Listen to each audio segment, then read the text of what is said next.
All right, music fans, welcome back. Harmless Dave here, talking about real music in real time for a few real people out there, just like you and just like me. Folks, if you can subscribe to the channel and support the channel, make sure you're getting notifications on new videos. That would be helpful. Also, there's Patreon. Buy me a coffee is a good way to support the channel, and YouTube memberships. The only reason I say this is because I have like 76,000 subscribers and I'm getting like 2,000 views on a video. So look, I don't know. I mean, I guess this is happening across this platform, and it's just rough. So I have to keep asking folks to support the channel. This is what I do. Okay. This is, for a lack of a better term, this is what I do to earn a living. Now, I know that's pathetic, but it's better than some of the things I've done in the past to earn a living. And as far as me going out into the workforce again, I have other responsibilities, including taking care of a 10-year-old and managing some affairs outside of just doing the usual things here at my house. So this was a really good gig for a while. It's not the best gig on the planet right now. So if you can help out a little bit, like $1 or $2 a month, if you join Patreon, by the way, I can have a conversation, a civil conversation, hopefully back and forth. I've had a few folks who join who haven't wanted to have a civil conversation. Oh, man. Life is short, folks. You've got to make choices. You got to make good choices for your own sanity.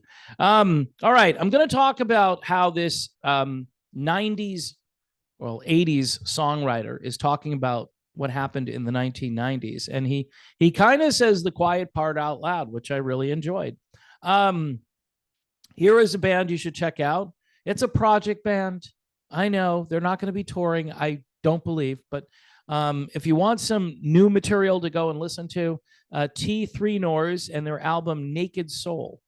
Three guys in the melodic rock world who just kick butt.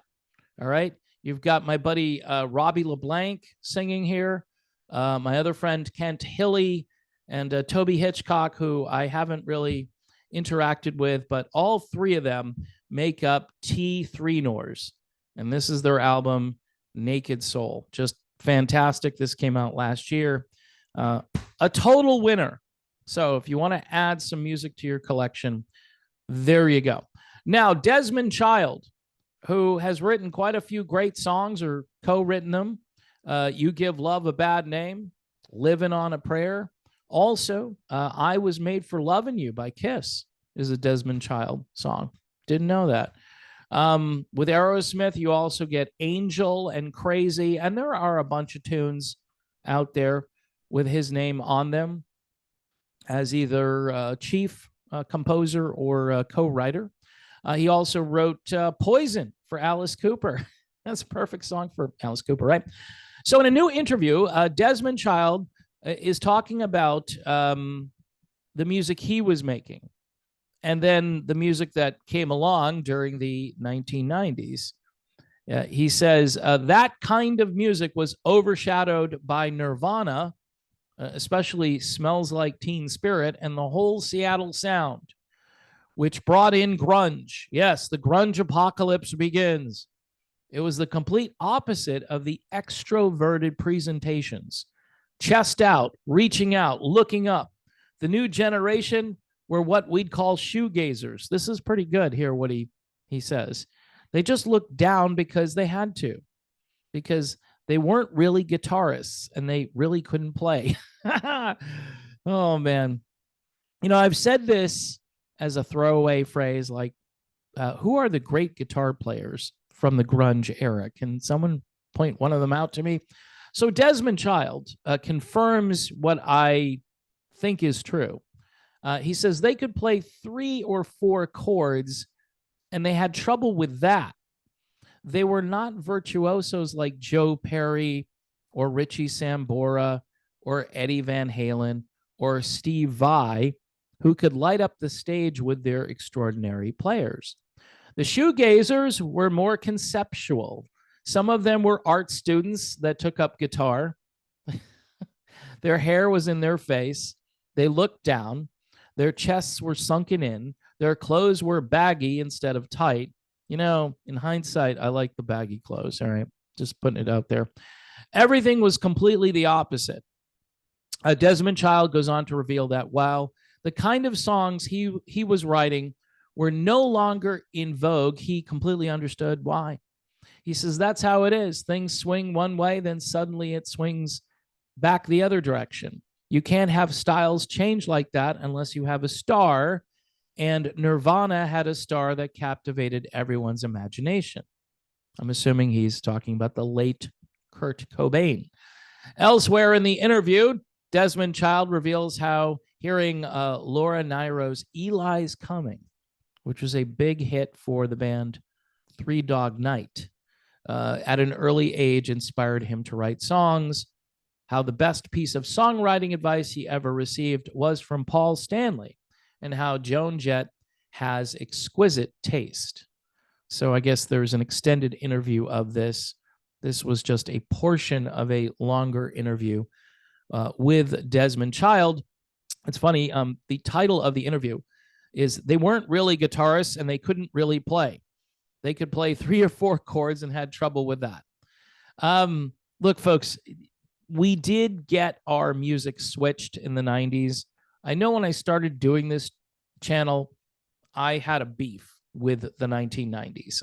I was doing videos all the time, and I still have a beef with the 90s. That's not going to change. But the one thing that Desmond Child mentions here is that the pendulum swung right in that direction.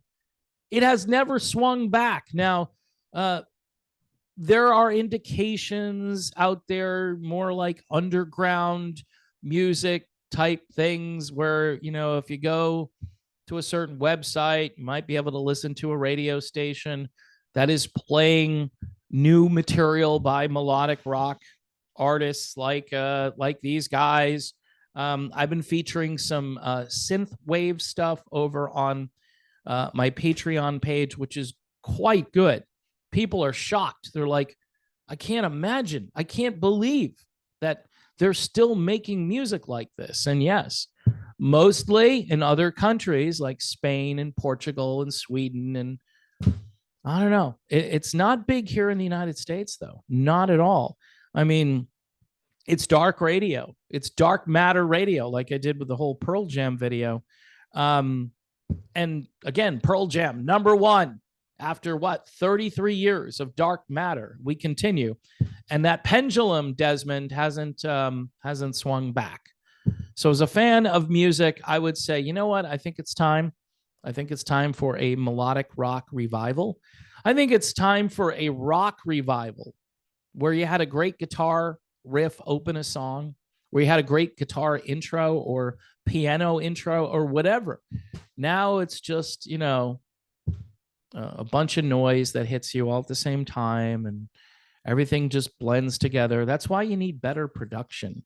If you want to hear the instruments, you need better producers. You don't need to create this ugly wall of sound, which I don't know. It's just, I just don't like it. That's all I can say about it. Now, I know you've got a generation of people who have now heard this kind of music and they don't really care for any kinds of music that would take you backward because they all consider it cheesy, you know, that's goofy. And I can't believe people would sing and have a good time and know the lyrics to songs. I mean, driving in your car, rolling the windows down or cranking the sunroof open. I know it's all cheesy and goofy. And I'd prefer to go back to cheesy and goofy. Disney should create a character called Cheesy to go along with Goofy, right? I don't know. It's just, I reminisce here. This is a channel for older folks who are just disgruntled and want to go back to the way things used to be. So anyway, one more time for T3 Nors. This is pretty good stuff, Naked Soul. I'm going to try to do more variety on the show. I had so I kind of toyed with the idea that I was going to stick with melodic rock groups, but I'm thinking I have other genre interests that I may bring forth again. And really, I don't know if I'm going to do the melodic rock countdown list at the end of the year. I probably will, but I've noticed this year that things are moving along pretty slowly.